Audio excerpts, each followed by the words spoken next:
Ela sîpka êleke Kurda ya mezin, kevnar û navdar e. Êlek bihêz, xurt û bi nav û deng bûye. Rolek berbiçav ya leşkerî û civakî li herêma xwe leyîstine. Wek eşrên mezin yên din, eşîra Sîpka jî wek konfederasyon e. Di bin baskê sîpkaniyê de eşîrên wek Bîrîmê, Mankî, Xelesinê, Batkî, Kurhesinê, Pîrebadî, Mikatilî, Mîrankî, Storkî, Bahaloyîn û hîn malbatên din hene. Gorî çavkaniyên Osmaniyan, eşîra Sîpkî bi giştî êzdî bûne. Piştî sed sala panzdeyan giraniya wan bûne misliman. Sîpkî şengalî ne. Ji Şengalê kişane hatine serhedê. Bi zêdeyî li Agiriyê, bi giranî li Entabê, Qersê, Wanê, Îdirê û gelek malbatê wan jî li bajarên din yên der û dora ciwar bûne. Mehmed Hurşîd Paşayê Osmanî di kitêba xwe ya bi navê Seyihatnameya Hidûd da ku di sala 1848 da pêşkêşî Qesra Osmanî kiriye, behsa Sîpkiya dike.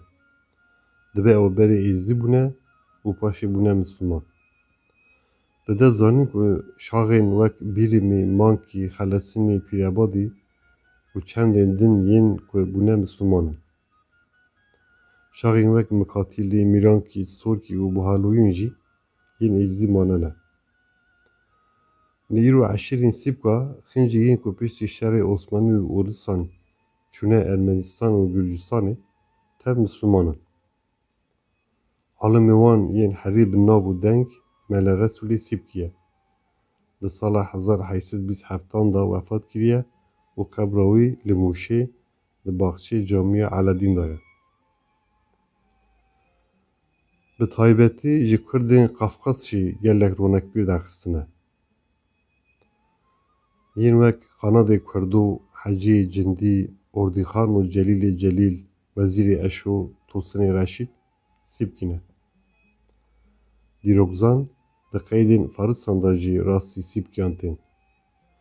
Di hevdîtinên di navbera Osmanî û Farîsiyan da ji ber ku gelek caran êrişê erdê Îranê kirine, bi kêmnavber bûne rojava her dewletan jî. Di şerê Urîsta jî rolek mezin leyîstine. Di çavkaniyan da behs dibe ku bi seroktiya Elmecîd Beg ve li hember Urîs şer kirine. Wek tê zanîn Elmecîd Beg serokê eşîrê ye. Li di nav hiyerarşiya artêşa Osmanî da serdar e. Bi giştî sê alay ji Sîpkiyan saz bûne. Hejmera sîwaran 1500 yên peyayan dora 600 kesî bûne. Navenda wan Dutax, Cemalverdê û Hasûna bûye. Elmecîd Beg bi alayên xwe ve li eniyên Pasînner, Milazgir, Dutax, Xelat, Qerekilîs û Qafqasan da şer kiriye. Elmecîd Beg piştî şer bi fermana sirgûnan sala 1926 da sirgûn dibe. Bi qafîleya Bedûzeman Saîdê Kurdî re dibin Trabzonê. Li wir li keştiyek kevn dikin dibin Stenbolê. Çendek şûn da ji Stenbolê dibin Bursayê, paşê berê wan didin Qeyseriyê. Ji xwe Qeyserî rawestgeha dawî ye. Di sala 1930 da li ser birînek ku di şer da di çoka wî de peyda bûye û dibe kangren, li Bazîdê di nexweşxanaya leşkerî da şehîd dikeve. Nexberê wî li gundê Metera Entabê li keleka şexê şehîd e.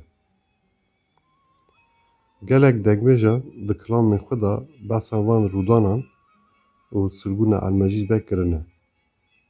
Şakiro, Nûroyê Meter, Hecî Adil, Şakirê Qopê, Hüseynê Mûşê, Hecî Elkerîmê Panosê, Nûreddînê Elajgirê û Nesroyê Zedo çend mînakên sereke ne.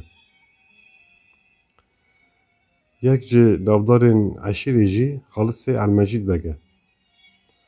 Xalis Bek di serhildana Agiriyê de bi İhsan Nurî Paşa, Biro Heskê Tellî, Ferzende û Ardeşîr Muradiyan ve seroktî û pêşengtiya serhildanê kiriye.